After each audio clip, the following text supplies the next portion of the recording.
When I was a little kid, my favorite movie was The Love Bug. Be serious, will you?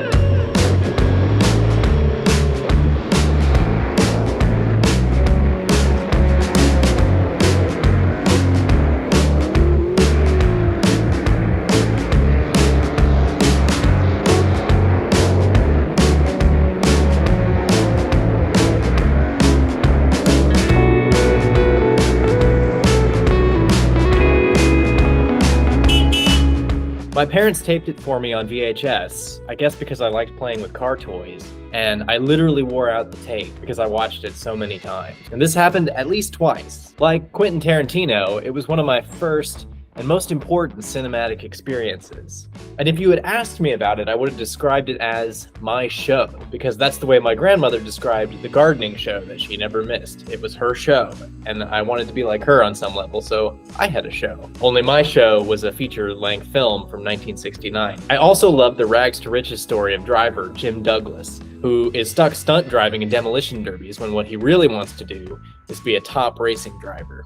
But what he really needs is to learn how to be a team player and to be part of a community instead of a lone wolf. But most of all, I loved the cars.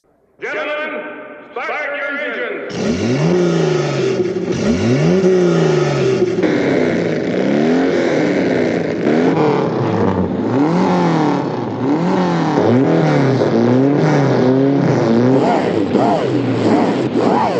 If you aren't aware, Herbie the Love Bug is a sentient Volkswagen Beetle. There's plenty of explanations about how this happened in the stories, but they're mostly not explained in this particular movie. There's just some vague dialogue from comedian Buddy Hackett, who plays a caricature of a hippie guru in San Francisco, named Tennessee Steinmetz. Jim, it's happening right under our noses and we can't see it. We take machines and we stuff them with information until they're smarter than we are.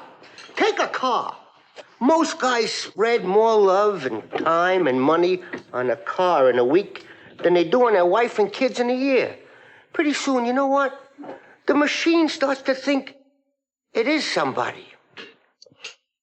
I'm not saying that a mechanical thing, it can't be a friend.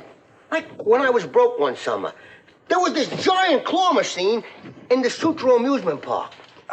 And it would grab cameras and watches and drop them down a hole to me. And I would hock them and buy lunch. You follow me? Yeah. I think you were up on that mountaintop too long. Contrary-wise, the traffic light down the street hates my guts. I don't know why, but in the last 6 weeks, I haven't caught anything but a stop signal. And it makes me wait 6 seconds longer than anybody else. I timed it. There's things like that happen to lots of other people, too. But the other people, they don't tell no other people because the other people would say, hey. It was this idea that really stuck with me throughout my life.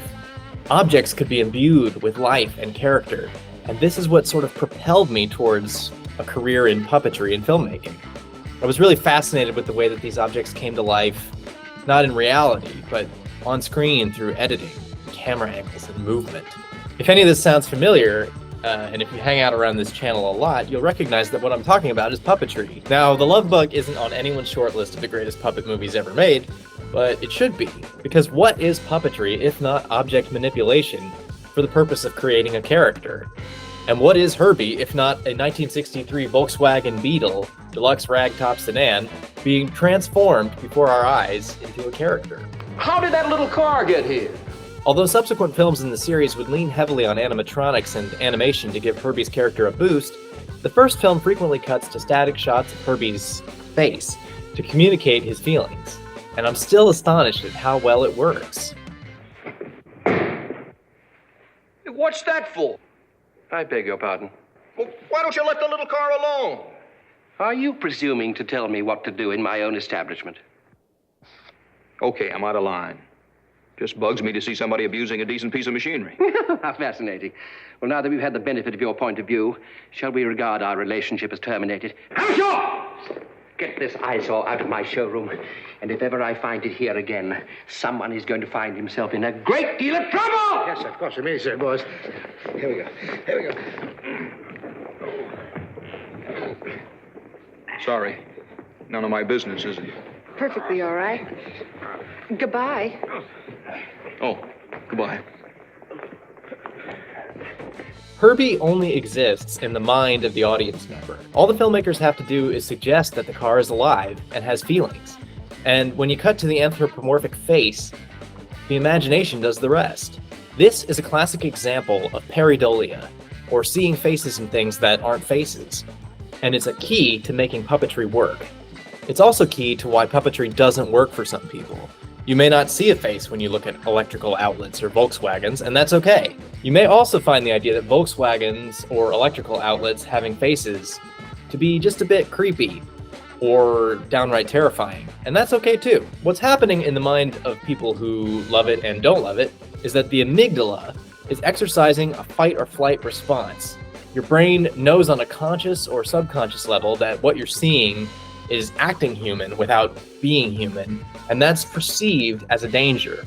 Now, for those of us who get it, that sense of danger is a real thrill, right? We love to see things come to life unexpectedly, and see characters appear in everyday objects. Now, if you've only experienced it as something scary, don't worry.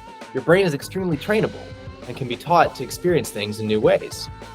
Of course, I didn't know any of this stuff when I was a toddler. I simply knew that I loved the movie and I wanted to be a race car driver so that I could revel in the thrills of an exciting race, but also have a symbiotic relationship with a living car. A couple of years ago, I wondered if there was something deeper going on with my ongoing attraction to this story, and I remembered my obsession with Herbie dovetailed nicely with my obsession with reading. The holy grail of my weekly trips to the bookmobile was a copy of the Love Bug Junior novelization by Mel Sabulish. A really nice librarian helped me to get a hold of these, and other Herbie books, which had to be interlibrary loaned. I revisited these books thanks to the Internet Archive, which is an amazing resource for researchers, scholars, and humans in general. And as I reread the book from my childhood, I began to realize everything I've put into this video.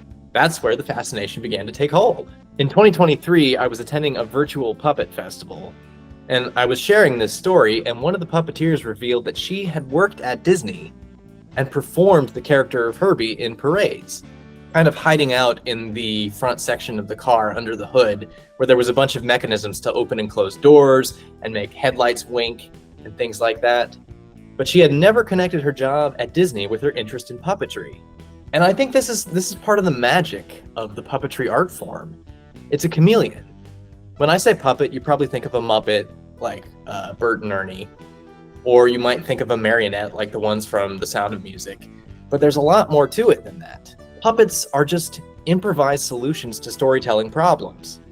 They aren't always played by official puppeteers, sometimes just by actors who aren't specialists in being puppeteers, or technicians who just happen to be close at hand. They don't always look like the stereotype and can be a hand or a creature or almost anything. This abstraction is part of what makes puppetry hard to define and why there's very few histories of puppetry in the cinema and on television. Often people don't even call it puppetry. But this unobtrusiveness is part of what makes it work. It can slip in unnoticed and help tell a story, which is the most important part of it.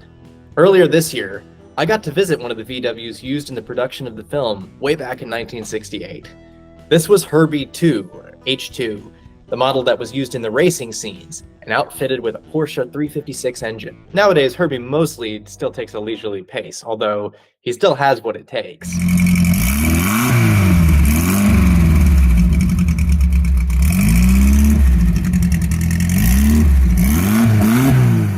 He resides at Terry's Beetle Services in London. Thanks for joining me on this nostalgic trip. Be sure to like and subscribe, and let me know in the comments what movies you love that may be secretly puppet films. And I'll see you next time.